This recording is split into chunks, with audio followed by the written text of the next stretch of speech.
May natuklasan sila ni ka-treasure hunter, ang dami nilang shell na nahukay, no? Ano kayang ibig sabihin nito? Na kung saan bundok, bakit ang daming shell, no, na nakahalo sa semento? Ito po ang ating ibabahagi sa inyo ngayon. Pag-uusapan po natin ito, no? Yamashita treasure hunting video na ito. Yan, abutin mo yung shell, bro. Pagkadami na ang shell na kuha natin dito. Then, lagay mo na lang sa ano, bro. Daw, gano'ng kalaki yan? Pagkalaki naman yan. Yan ang mga shell na nakuha dyan sa butas. Yan.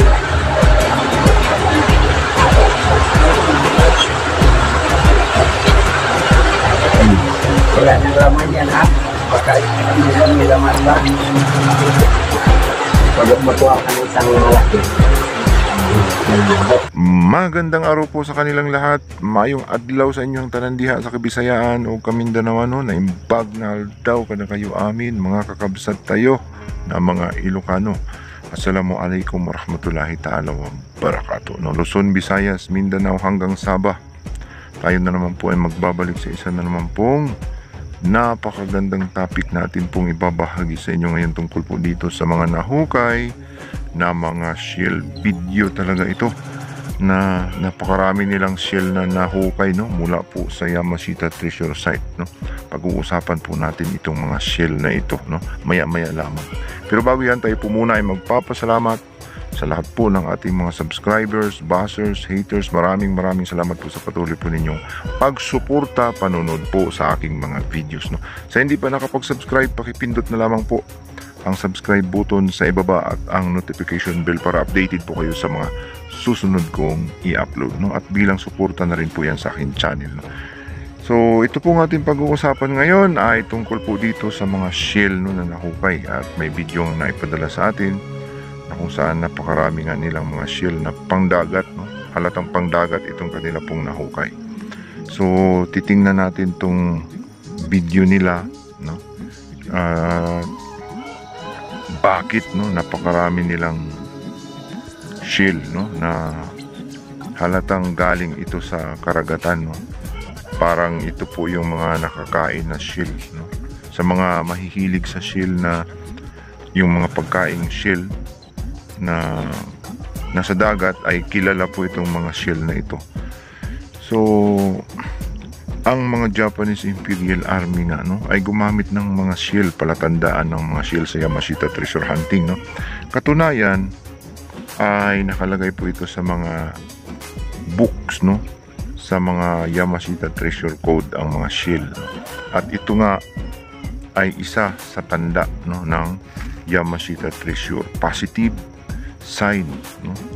Sign po na positibo na mayroong itinago sa ilalim na sikreto, no, kayamanan sa ilalim.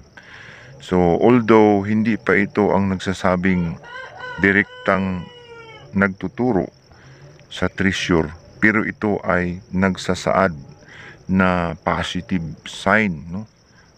Marker ito na nakahalo sa konkreto ng mga Hapon, na kapag nakita natin ay good, no, good sign na mayroong inilagay doon sa ilalim, may sikreto doon.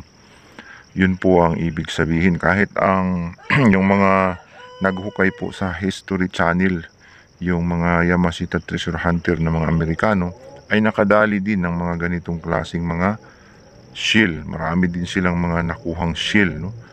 At yun nga, sinundan nila yung daanan, lagusan sa ilalim bago matumbok yung kinaroroonan po ng Yamashita treasure. So hindi nangangahulugang may shell automatically ay direkta sa ilalim, no. Mayroon pang mga susundan sa ilalim. Bukod sa ito po ay positive sign, good sign, no, na may sikreto nga sa ilalim. Ito pong purma ng shell na patulis, no? So ang shell po ay medyo matulis ang dulo, mga puwit. Posibleng ito, kapag marami, ay pare-parehas na yung puwit niya, yung matulis, ay pointer, no, nagtuturo ng direksyon. kung saan dadaan, kung saan pupunta bago makarating doon sa Yamashita Treasure Vault, no? At may mga kasama pa siguro itong mga bato, no, na mga arrowhead, no, mga markers na posibleng matatagpuan sa area. At kapag naman ito ay natagpuan na nakahalo sa mga bato, sa lupa, itong mga shell na ito, tapos walang mga marker sign, posibleng ito ay naitapon lang dyan, no? Aksidenteng naitapon dyan, hindi naman Yamashita Treasure. Kasi ang Yamashita Treasure may mga kasama pang ibang sign markers. At higit sa lahat, pwede ring kung malapit ito sa dagat, karagatan, ay naitambak doon at sa tagal ng panahon ay tumigas, no, na-develop dyan, halo sa mga buhanging tumigas. May mga limestone, no, na original na nature na kung saan minsan ay natambakan ng mga shell at maaring nahukay natin na pagkamalan natin na Yamashita Treasure ito. So, pwede ring magkakamali tayo dyan.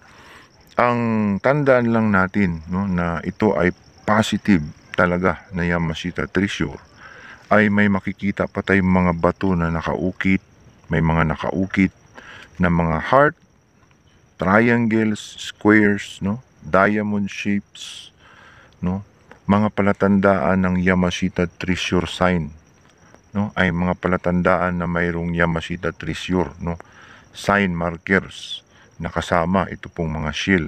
Kapag walang kasama ay posibleng nailagay lang dyan, aksidenteng napunta dyan, ito pong mga shell, may nagtapon dyan, sa tagal ng panahon ay tumigas doon kasi may mga natural talaga na mga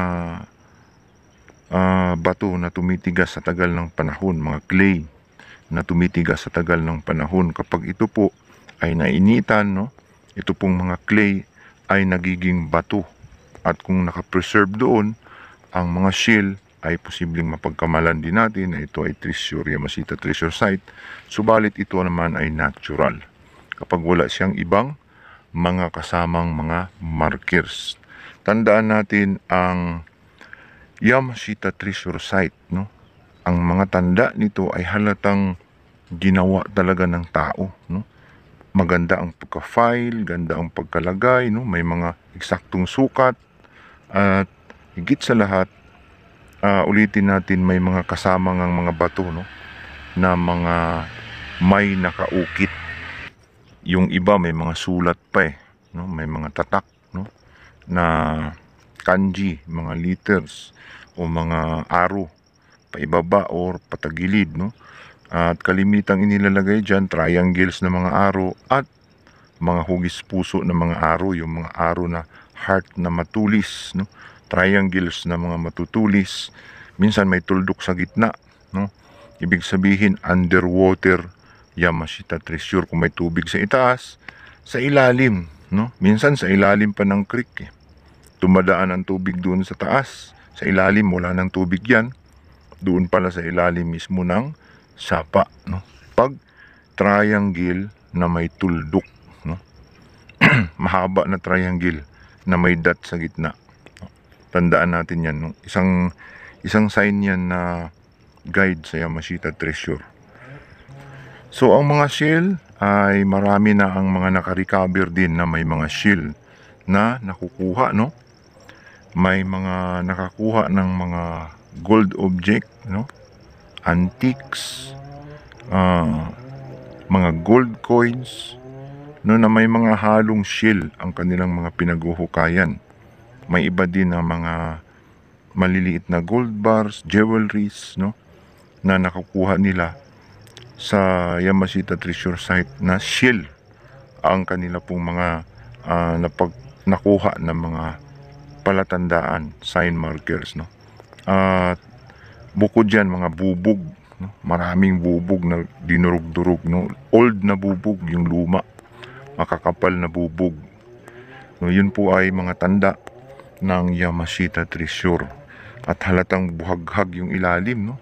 Halatang tinapal lang, tinambak.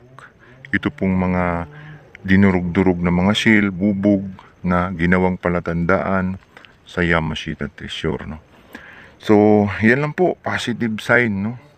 Kapag nakita natin ang mga ganitong klaseng mga shield na hinalo po sa semento sa Yamashita Treasure Site, no?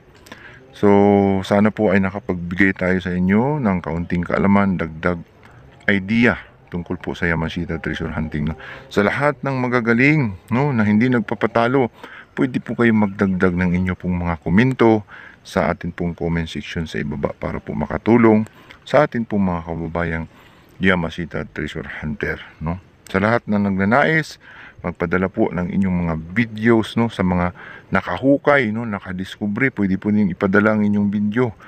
Huwag nyo lang lagyan ng mukha at lugar, no, para hindi kayo mag-trace, no. Padala nyo sa aking messenger, Joseph Yamato. Hanggang dito na lamang po. Maraming salamat po sa patuloy po ninyong pagsuporta, panunod po sa aking mga videos. Thank you very much. Yan, abutin mo yung seal, bro. Pagkadami na ang seal na kuha natin dito. Then, lagay mo na lang sa ano, bro. Daw, gano'ng kalaki yan? Pagkalaki naman yan. Ayos. Yan mo. Mga nasa sobra 1 meters pa lang yung napagkunan, ano? Yan. Pagkadami na, oh.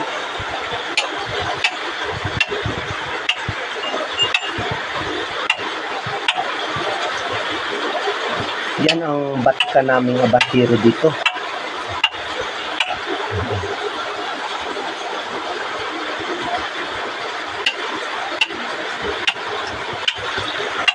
Marami pang sila, ano, bro? Oh. Mata. Ano pa? Tingnan nga natin to. Pagkadami na, oh. Yan, sila nga.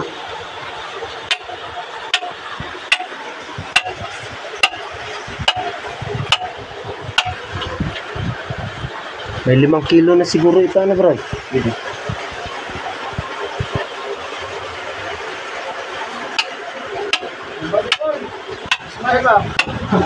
Ay, yung Ismail, natabunan eh. Bro, Ismail mo na daw, bro.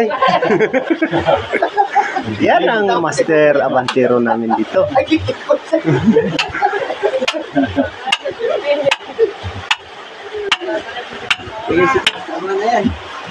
Dami naman siya ito. Shell yan, bro, shell. Oh, Daw, kunin mo nga. durog. Durog, di bali. Daw, kunin mo nga.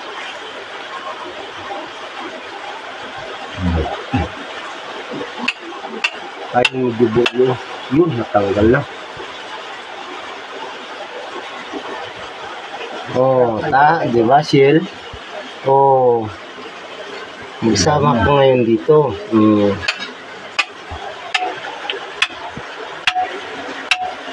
Mga nasa halos kalahating metro nang napagkunan na sila, no? Okay. Alright.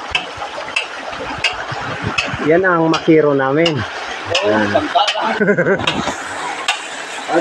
Ito naman si kanyan? Muling. Si Muling. Ayun ang aming chief cook. Ito yung aming pinakadabos dito. Save mo na, bro. Yan ang mga sila nakuha dyan sa butas. Ayan.